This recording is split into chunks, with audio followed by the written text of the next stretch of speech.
Salut, c'est Shunchi de la chaîne Shunfish. On se retrouve aujourd'hui pour une petite journée shopping chez Firefishing. C'est un magasin qui se trouve à Nanning, du côté de Namur. Ici vous avez les informations, on va voir ce qu'on va trouver à l'intérieur. C'est ici que j'ai acheté toutes mes cannes à pêche jusqu'à présent, toujours satisfait, on va voir ce que ça dit. Et nous voilà à l'intérieur du magasin. Il y a des articles à ne plus quoi savoir en faire. Et je suis pas ici par hasard, c'est parce qu'aujourd'hui il y a des promos. On est dans le mois de janvier et je compte bien en profiter. Bon, j'ai pas un grand budget avec moi, mais il y a de quoi faire. Je suis notamment intéressé par ces petits leurres de LMAB. Un petit peu moins les crocs, mais surtout les filets.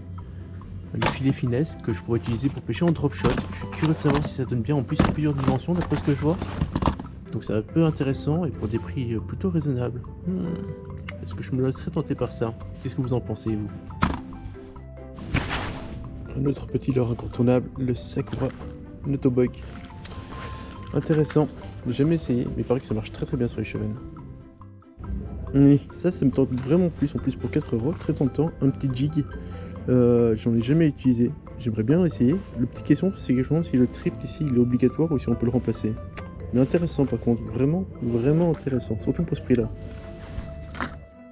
Oh, je m'éloigne un petit peu et qu'est-ce que je vois? Un autre rayon avec des leurres de toutes les marques, de toutes les tailles, de tous les types. S'il n'y a pas moyen de faire des heureux ici, oh mon dieu. Oh là là. Je pense franchement qu'il y a moyen de se faire plaisir. Allez, on commence avec quoi? Avec des leurres de salmo. Le problème c'est que le brochet, je suis pas trop fan. Mais par contre ces petits leurres là, ils payent pas de mine, hein, ils me tentent pas du tout. Hein. Mais au niveau de leur design, ça me tente pas du tout. Là par contre, qu'est-ce qu'il paraît qu'ils prennent? Du coup, si un jour je vois un pêcheur qui prend du poisson avec à côté de moi, ça pourrait devenir intéressant. Oh, en plus pour 9 €, c'est pas si cher que ça. Hein. Franchement, il y a de quoi se laisser tenter encore une fois. Alors, un autre leurre qu'on me pense il mérite depuis un petit temps, c'est le Popeye. Il paraît que c'est franchement un monstre. Alors je sais pas en quelle dimension il faudrait le prendre, la 14 cm ça me paraît un peu grand pour le cendre. Mais je vois qu'il y a certainement d'autres dimensions ailleurs, donc il y a certainement de quoi trouver son bonheur encore une fois. Pas mon dernier brochet que j'ai raté, il était un peu plus grand que ça, et ça fait combien? 48 cm, ouais, donc mon brochet devait faire... Ouah, purée, par contre il pèse 820 grammes, ça c'est un fameux leurre, à mon avis, on le lance pas celui-là, on le fait traîner mais pas plus. Et en m'abaissant vers le brochet, qu'est-ce que je vois? Les iris Popeye déjà montés. Qu'est-ce que je vais prendre moi? Qu'est-ce que je vais prendre? Alors là je suis chez Savage Gear, des Nedrig, enfin des têtes plombées type Nedrig, et il y a des cure-dents là sur le côté. Aucune idée de l'utilité, comme c'est curieux. En tout cas ça me tente aussi de perfectionner cette technique là cette année. Ah, voilà un autre leurre que je suis venu chercher, des tubes. Alors c'est peut-être pas spécialement les bons, là ce sont des Ketek, ils sont pleins. Moi je cherche éventuellement des Ketek creux, enfin des Ketek, des tubes creux plutôt. Ah là attendez. Est-ce que ce serait pas des tubes creux ça? Si peut-être. En fait j'aimerais bien glisser une tête plombée ou un plomb dedans pour faire quelque chose de plus discret quand mon leurre, mon plomb ou mon leurre tape sur le fond. Ce serait pour mes montages drop shot éventuellement avec un jig en bas qui serait du coup ce fameux leurre, ou pour mes montages kit Backrig. Alors me voilà du côté de chez Berkeley maintenant, et qu'est-ce que je vois? Encore des tubes, et cette fois-ci les tubes sont bien creux.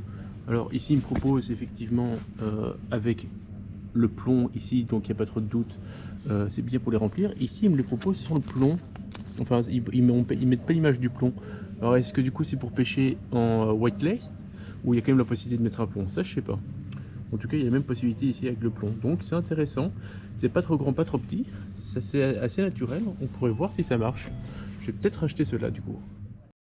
Alors un nouveau leurre que j'ai vu récemment, le UV Big A Spin de chez Fox Rage. Il est aussi tentant, hein, un peu plus cher par contre pour un Spintail, c'est risqué, 6 €, vu que le nombre de fois que je me suis accroché, le nombre de Spintails que j'ai déjà perdu, je sais pas si je me lancerai dessus, mais par contre je le pensais pas aussi gros. Franchement par rapport à mes Spintails que j'ai chez moi, celui-ci est vraiment plus impressionnant, beaucoup plus gros. Je comprends que ça peut être une bonne bouchée et attirer des beaux poissons. Il est quand même très intéressant du coup. Ah, encore un autre leurre qui m'intéresse énormément, le Drunk Dancer. Qui m'intéresse beaucoup plus que le drunk bait tout court, qui est ici, d'ailleurs, hop, il y a des petits formats ici. Je trouve beaucoup plus intéressant le Drunk Dancer. Je ne sais pas pourquoi, j'ai jamais pêché avec, mais pour le brochet, c'est des leurres qui me semblent très intéressants. Et quand il n'y en a plus, il y en a encore. Regardez-moi, c'est encore des rayons avec plein de leurres qu'on peut acheter à l'unité. Et là, je suis arrivé à la zone Slick Shad, un leurre que je n'ai encore jamais essayé. J'ai entendu aussi beaucoup de positivité, un petit peu comme le Popeye. C'est quand même intéressant, hein. Je pense que je vais quand même en prendre un ou deux pour tester un petit peu ce leurre qui a une très bonne réputation. Reste à voir si je prends des 7 cm, des 9, des 11, il y a certainement même des 13 là en dessous. Oh, 9, 11, il y a du choix, franchement il y a du choix. Là, je me balade et je tombe encore sur un leurre très connu, le Neo Shallow. Je me suis entendu beaucoup de petits. En plus ce qui est bien, c'est qu'ils sont déjà pré-plomblés et montés en texan, donc pour les zones shallow justement, un petit peu avec des herbiers, ça peut être très intéressant de les essayer. Bon voilà, je discutais un petit peu avec le vendeur. Et donc du coup, ce qu'il me conseillait c'était ceci. Reste à voir pour la couleur. Moi je pense que je vais partir sur celle-ci. Et je vais me chercher des petites TP après pour voir ce que ça donne. Je devrais pas être déçu. Et sinon, hop là, des spiky. Et je vais essayer cette nouveauté. Enfin c'est une nouveauté pour moi parce que j'ai jamais essayé. On va voir ce que ça donne. Apparemment ce coloris là fonctionnerait bien. Et ça, on le verra lors de la prochaine session. Et du coup voilà, tous les spiky et les Under Prochad. Ah, tellement de choix, tellement tenté, et on va se limiter à pas trop gaspiller. Et voilà mes achats que j'ai achetés, donc 3 petits spiky, on va essayer ça aujourd'hui, une boîte Savage Gear qui va pouvoir compléter la mienne et remplacer surtout ma précédente qui est beaucoup plus petite. Du coup on va changer, on va déposer tous les leurres dedans, et enfin les fameux tubes que je voulais essayer. Je suis parti sur ce coloris là, on verra bien ce que ça donnait. Je vais tenter avec des TP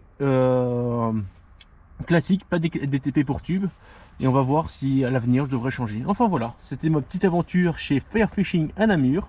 Et sur ce les amis, surtout n'hésitez pas à me dire quelle leurre vous aurez pris à ma place, me conseiller un petit peu vos favoris, vos couleurs et tout ça. Mais en tout cas il y avait beaucoup de choix, et vu que je suis juste avant janvier, la fin janvier, j'ai pu profiter de quelques promos, donc voilà. Donc sur ce, moi les amis, je vous dis salut et à la prochaine. Bye. Et voilà, c'est la première fois que j'enregistrais dans un magasin. J'étais pas spécialement mon aise, explique un petit peu pourquoi la vidéo était courte. Pourtant, je suis resté un bon petit temps. Comme à chaque fois, je pose des questions au vendeur. Alors cette fois-ci, je le faisais pas en enregistrant, je les posais en off. À chaque fois, il a pris la peine de me répondre très correctement. C'est ça que j'apprécie énormément dans ce magasin, c'est qu'on a l'impression d'être écouté et à chaque fois, on a les bonnes réponses. Enfin, en tout cas, on a des bons éléments de réponse. Et donc, du coup, c'est pour ça que je suis satisfait de retourner à chaque fois dans ce magasin.